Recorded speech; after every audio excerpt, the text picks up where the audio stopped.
നമസ്കാരം. Kerala news 60 channel subscribe ചെയ്യാൻ മറക്കണ്ട. ബെല്ലൈക്കനിൽ ഒന്ന് ക്ലിക്ക് ചെയ്തിട്ടേക്ക് ലൈക്ക് ചെയ്യാനും ഷെയർ ചെയ്യാനും നിങ്ങളുടെ അഭിപ്രായങ്ങൾ കമന്റ് ബോക്സിൽ രേഖപ്പെടുത്താനും മറന്നു പോകേണ്ട. വാർത്തയിലേക്ക്. കോതമംഗലത്ത് TTI വിദ്യാർത്ഥി മരിച്ച സംഭവവുമായി ബന്ധപ്പെട്ടുകൊണ്ട് ആ മരണത്തെ എങ്ങനെയാണ് ഒരു വർഗീയത വാരി വിതറാനുള്ള ഉപാധിയാക്കി BJP മാറ്റുന്നതെന്ന് ഞാനിപ്പോ കാണിച്ചു തരാം.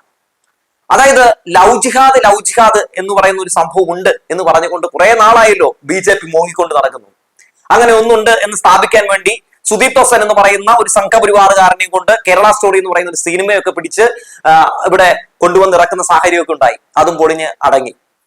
ശേഷം പല രീതിയിലുള്ള വർഗീയ വിത്തുകളൊക്കെ ഇവിടെ ലവ് ജിഹാദ് ഉണ്ട് എന്ന് പാടി നടന്നു. എന്നിട്ടൊന്നും ഇവിടെ ക്ലച്ച് പിടിച്ചില്ല. ലവ് ജിഹാദ് എന്ന് പറയുന്ന ഒന്നില്ല എന്ന് തന്നെ മതേതര കേരളം ഇങ്ങനെ പറഞ്ഞുകൊണ്ടേയിരുന്നു. ഇപ്പൊ ഈ മരണവുമായി ബന്ധപ്പെട്ടുകൊണ്ട്, അതായത് ആത്മഹത്യ ചെയ്തിട്ടുള്ള പെൺകുട്ടിയുടെ പേര് സോന എന്നാണ്, ഇവിടെ പ്രതിയായിട്ടുള്ള വ്യക്തിയുടെ പേര് റമീസ് എന്നാണ്. അതുകൊണ്ട് ഇത് ലവ് ജിഹാദാണെന്ന് എന്ന് പറഞ്ഞുകൊണ്ട് രംഗത്തേക്ക് വരികയാണ്. ആരൊക്കെയാണ്? PC ജോർജ്, ഷോൺ ജോർജ്, അതുപോലെ തന്നെ ശശികല. മൂന്നും ഒറ്റ കാറ്റഗറിയാണല്ലോ. ഇനി ആദ്യം നമുക്ക് PC ജോർജിന്റെ പ്രതികരണം ഒന്ന് നോക്കാം. ശേഷം ഷോണിലേക്ക് പോകാം. അത് കഴിഞ്ഞാൽ ശശികലയിലേക്ക് പോകാം. ശേഷം ഈ മരണവുമായി ബന്ധപ്പെട്ടുകൊണ്ട് ചിലതൊക്കെ പറയാനുമുണ്ട്. ഇങ്ങനെയാണ് PC ജോർജ് ഫേസ്ബുക്കിൽ കുറിച്ചത്. ഇന്ന് കോതമംഗലം വരെ പോയാൽ ലവ് ജിഹാദിന് ഇരയായ ഒരു പാവം പെൺകുട്ടിയുടെ സംസ്കാര ചടങ്ങുകൾ കൂടി വീട്ടുകാരിൽ നിന്നും നടന്ന സംഭവത്തിന്റെ പൊരുളറിയാം. ലവ് ജിഹാദ് ഉള്ളതാണ്. കേരള സ്റ്റോറി സത്യവുമാണ്. ജിഹാദികളുടെ വോട്ട് ബാങ്കിനെ ഭയമുള്ളവരും ഫണ്ട് വാങ്ങുന്ന മാധ്യമങ്ങളും വാതുറക്കില്ല. അത്രയേ ഉള്ളൂ. ഇതിന്റെ വാർത്തകളും അന്തിച്ചർച്ചകളും ഒന്നും വേണ്ട. അങ്ങനെ ചെയ്താൽ BJPക്ക് കേരളത്തിൽ വളമാവും. ഗാസയെക്കുറിച്ചും വടക്കേ ഇന്ത്യയിലെ സംഭവങ്ങളും നമുക്ക് ചർച്ച ചെയ്യാം. മതേതര കേരളം എന്നാണ് PC ജോർജ് പറഞ്ഞിട്ടുള്ളത്. ആരാണ് ഈ PC ജോർജ്? ഒരു തികഞ്ഞ വർഗീയവാദിയല്ലേ അയാള്? മുസ്ലിം ന്യൂനപക്ഷങ്ങളെ കുറിച്ച് അദ്ദേഹം പറഞ്ഞിട്ടുള്ള എന്തൊക്കെയാണ്? അതായത് ഒരു പൊതുപ്രവർത്തകനായിട്ട് പോലും തുടരാൻ യാതൊരു യോഗ്യതയും ഇല്ല എന്ന് കോടതി പറഞ്ഞിട്ടുള്ള ആളാണ് PC ജോർജ്. എന്താണ് PC ജോർജ് പല രീതിയിലുള്ള പ്രതികരണങ്ങൾ, വർഗീയ വിഷയങ്ങൾ തുപ്പിയിട്ടുള്ളത്? ഇന്ത്യയിലും കേരളത്തിലും ജീവിച്ചിരിക്കുന്ന എല്ലാ മുസ്ലിമുകളും വർഗീയവാദികളാണ്, അവരോട് പാകിസ്ഥാനിലേക്ക് പോകാൻ പറ എന്ന് പറഞ്ഞത് ആരാണ്? PC ജോർജ് ആണ്. അതുപോലെ തന്നെ മുസ്ലിമുകൾ നടത്തുന്ന കടകളിൽ കയറരുത് എന്ന് പറഞ്ഞത് ആരാണ്? ഇയാളാണ്. അതുപോലെ തന്നെ മുസ്ലിമുകൾ പെറ്റുകൂട്ടുകയാണ്, അത് ഇതൊരു മതരാഷ്ട്രമാക്കി മാറ്റാൻ വേണ്ടിയാണ് എന്ന് പറഞ്ഞത് ആരാണ്? PC ജോർജ് ആണ്. അങ്ങനെ എത്രയെത്ര രീതിയിലുള്ള ഈ ലവ് ജിഹാദ് ഉണ്ട്, ലവ് ജിഹാദ് നടന്നിട്ടുണ്ട് എന്നൊക്കെ പറഞ്ഞ് എത്രയെത്ര വർഗീയ പരാമർശങ്ങളാണ് PC ജോർജ് നടത്തിയിട്ടുള്ളത്. ഇതിന്റെയൊക്കെ പേരിൽ അറസ്റ്റ് ചെയ്യപ്പെട്ടിട്ടുള്ള വ്യക്തിയല്ലേ ഇയാള്. എന്നിട്ട് ഇപ്പൊ ഇയാൾ പറയുകയാണ് ലവ് ജിഹാദ് ഉണ്ട്, ഇത് ലവ് ജിഹാദാണ് എന്ന് സ്ഥാപിച്ചെടുക്കുകയാണ്. ഇവിടത്തെ ഹിന്ദുവിനെയും മുസൽമാനെയും തമ്മിലടിപ്പിക്കണം, എന്നിട്ട് ചോര കുടിക്കണം, അതിനുവേണ്ടിയാണ്. മാത്രവുമല്ല കേരള സ്റ്റോറി എന്ന് പറയുന്ന ഒരു സിനിമ ഇറങ്ങിയല്ലോ, അതൊക്കെ സത്യമാണ് എന്ന് സ്ഥാപിച്ചെടുക്കാൻ വേണ്ടിയുള്ള ശ്രമവും നടത്തുകയാണ്. എന്താണ് ആ സിനിമ പറഞ്ഞത്? 32,000-ലധികം പെൺകുട്ടികൾ ISIS-ലേക്ക് ചേർന്നു. ISIS-ലേക്ക് പെൺകുട്ടികളെ റിക്രൂട്ട് ചെയ്യുന്ന ഒരു ഏജൻസിയാണ്, ഒരു തലസ്ഥാന നഗരിയാണ് കേരളം എന്ന് വരുത്തി തീർക്കാനല്ലേ സുദീപ് തോസൻ എന്ന് പറയുന്ന സംഘപരിവാറുകാരൻ ശ്രമം നടത്തിയത്. എന്നിട്ട് എന്ത് സംഭവിച്ചു? അവസാനം അയാൾക്ക് തന്നെ സമ്മതിക്കേണ്ടി വന്നില്ലേ അതൊരു ഫേക്ക് സ്റ്റോറിയാണെന്ന്? കേരള സ്റ്റോറി കേരളത്തിലെത്തിയപ്പോൾ എന്താണ് സംഭവിച്ചത്? ഈ നാട്ടിലെ ജനങ്ങൾ ഫേക്ക് സ്റ്റോറി എന്ന് പറഞ്ഞ് ആ സിനിമയെ തകർത്ത് തരിപ്പണമാക്കിയില്ലേ? ഇറക്കിയ പൈസ പോലും കിട്ടിയോ കേരളത്തിൽ നിന്ന്? അവസാനം അതുകൊണ്ടൊരു ഗുണമുണ്ടായിട്ടോ. പ്രധാനമന്ത്രി കേരളത്തിലെ അവസ്ഥ ഇതാണ് എന്ന് പറഞ്ഞുകൊണ്ട് പൊക്കിപ്പിടിച്ച് കർണാടകയിൽ പ്രസംഗിക്കുന്ന ഒരു വീഡിയോ കാണാനിടയായി. എന്താണ് അതുകൊണ്ട് ഉദ്ദേശിച്ചതെന്ന് നമുക്കൊക്കെ മനസ്സിലായല്ലോ. അതായത് ഇവിടെ ഒരു വർഗീയ കലാപം ഉണ്ടാക്കാൻ വേണ്ടി ഒരു ശ്രമം നടത്തി. ഏറ്റില്ല. ഇത് കേരളമാണല്ലോ, അത് ഇവർക്ക് അറിയില്ലല്ലോ. ഇപ്പൊ ഈ വിഷയമായിട്ട് ബന്ധപ്പെട്ടുകൊണ്ട് ഷോൺ ജോർജും പറയുകയാണ് ഇത് ലവ് ജിഹാദാണ് എന്നാണ് പറയുന്നത്. ലവ് ജിഹാദാണ് എന്ന് പാടി നടക്കുകയാണ്.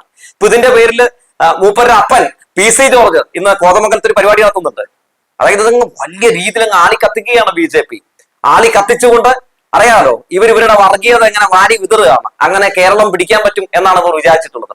ശശികലയുടെ ഒരു പോസ്റ്റ് കൂടി വന്നിട്ടുണ്ട്, അതുകൂടി ഞാനൊന്ന് വായിക്കാം. ലവ് ജിഹാദിന് ഇരയായി ആത്മഹത്യ ചെയ്ത സോനയുടെ അമ്മയുടെ കണ്ണീരിന് മുമ്പിൽ ക്രൈസ്തവ മത നേതൃത്വങ്ങൾ പാലിക്കുന്ന മൗനം ഇരട്ടത്താപ്പാണ്. സംഘപരിവാറിനെതിരെ ഉറഞ്ഞുതുള്ളിയവരെ ആരെയും കാണാനില്ല എന്നാണ് KP ശശികല പറയുന്നത്. ഈ സ്ത്രീയൊക്കെ ഈ നാട്ടിൽ ഹിന്ദുവിനെയും മുസൽമാനെയും ക്രിസ്ത്യാനികളെയും ഒക്കെ തമ്മിത്തല്ലിക്കാൻ വേണ്ടി മാത്രം ജീവിക്കുന്ന ഒരു സ്ത്രീയാണെന്ന് പറയാതെ വയ്യ.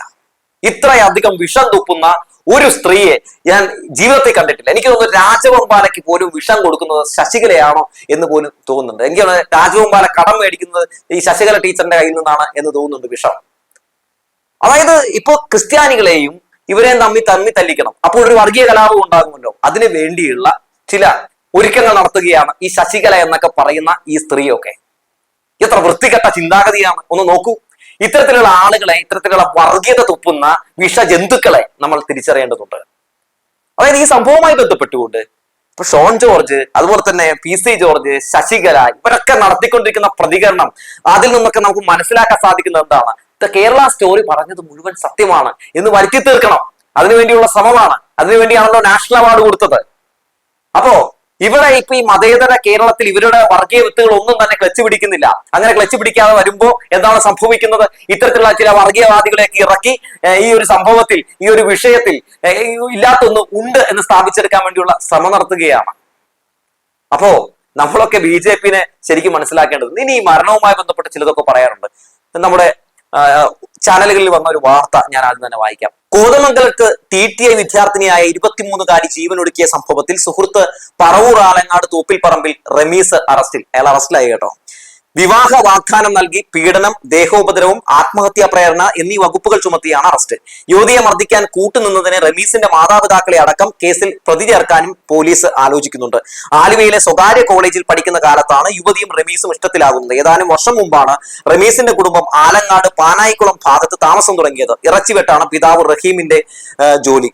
പലയിടങ്ങളിലായി ഇറച്ചി സ്റ്റാളുകളുണ്ട്. ഇടയ്ക്ക് റമീസും ഇറച്ചി വെട്ടാൻ പോകാറുണ്ടായിരുന്നു. കുടുംബം സാമ്പത്തികമായി മെച്ചപ്പെട്ട സ്ഥിതിയിലാണെന്ന് നാട്ടുകാർ പറയുന്നു. യുവതിയും റമീസും തമ്മിൽ ഇഷ്ടത്തിലായതിനെ തുടർന്ന് കുടുംബങ്ങൾ ഇടപെട്ട് വിവാഹാലോചന നടത്തിയിരുന്നു.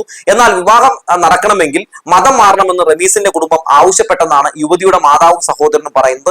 മതം മാറാൻ സമ്മതമാണെന്ന് യുവതി വ്യക്തമാക്കുകയും ചെയ്തിരുന്നു. ഇതിനിടെയാണ് ചേരാനല്ലൂരിലെ ലോഡ്ജിൽ വെച്ച് അനാശാസ്യ പ്രവൃത്തിക്ക് റമീസ് പോലീസിന്റെ പിടിയിലായത്. തുടർന്ന് മതം മാറാൻ സാധിക്കില്ലെന്നും രജിസ്റ്റർ വിവാഹം കഴിക്കാമെന്നും യുവതി നിലപാടെടുത്തിരുന്നു. ഇക്കാര്യം യുവതി ആത്മഹത്യാ കുറിപ്പിൽ സൂചിപ്പിച്ചിട്ടുണ്ട്. റമീസിന് മറ്റു സ്ത്രീകളുമായി ബന്ധമുണ്ടായിരുന്നെന്ന് നാട്ടുകാർ പറയുന്നുണ്ട്.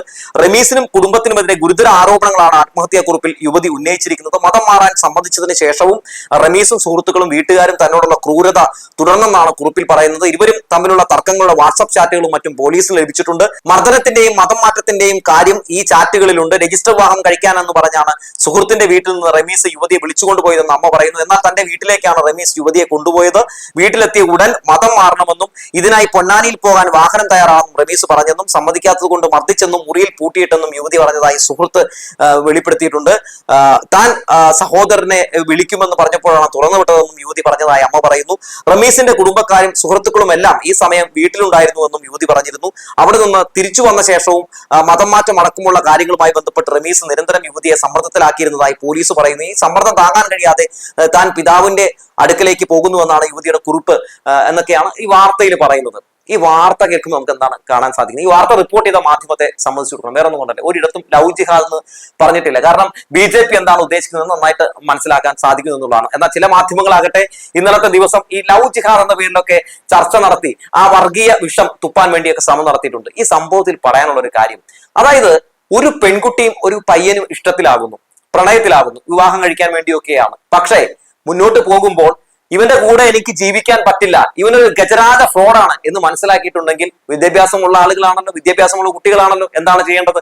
നോ പറയണം. നോ പറയാൻ പഠിക്കുക എന്നുള്ളതാണ് പ്രധാനപ്പെട്ട കാര്യം എന്ന് പറയുന്നത്. ഈ ആത്മഹത്യ എന്ന് പറയുന്നത് ഒളിച്ചോട്ടമാണ് എന്നാണ് ഞാൻ എല്ലാ വിഷയങ്ങളും ഇത്തരത്തിലുള്ള വിഷയങ്ങളുമായിട്ട് ബന്ധപ്പെട്ട് പറയാറുള്ളത്. അതായത് എനിക്ക് പറ്റില്ലെങ്കിൽ പറ്റില്ല എന്ന് പറയുകയാണ് വേണ്ടത്, അല്ലാതെ ജീവൻ ഒടുക്കുകയല്ല വേണ്ടത്.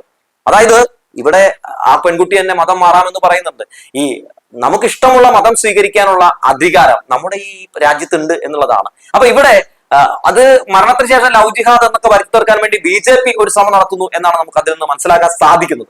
മാത്രവുമല്ല ഈ വിഷയമായിട്ട് ബന്ധപ്പെട്ട് ഈ റമീസ് എന്ന് പറയുന്ന പയ്യനെ അറസ്റ്റ് ചെയ്തിട്ടുമുണ്ട്. അപ്പൊ അതിനെ മറ്റൊരു രീതിയിലേക്ക് എത്തിക്കാൻ വേണ്ടി ശ്രമം നടത്തുന്നത് തീർത്തും മോശം എന്ന് പറയാതെ വയ്യ. നമ്മുടെ വലിയ വിഭാഗം മാധ്യമങ്ങൾ എന്തായാലും ഇത് ലവ് ജിഹാദ് എന്നൊന്നും പറഞ്ഞ് ഇവിടെ വാർത്ത റിപ്പോർട്ട് ചെയ്തില്ല. അത് കേരളത്തിന്റെ മാധ്യമ പ്രവർത്തന രംഗത്തിന്റെ ഒരു മാന്യതയായിട്ടാണ് ഞാൻ കാണുന്നത്. ഇവിടെ ജനം പോലുള്ള ചില ചാനലുകൾ, ഏത് വർഗീയത തുപ്പുന്ന ചില ചാനലുകൾ ഇത് വലിയ ആഘോഷമാക്കി കൊണ്ട് നടക്കുന്ന കാഴ്ചയൊക്കെ നമ്മൾ കാണുന്നുണ്ട്. അവരുടെ ഉദ്ദേശം എന്താണെന്ന് നമ്മുടെ മതേതര കേരളത്തിലെ ജനങ്ങൾ തിരിച്ചറിയേണ്ടതുണ്ട്.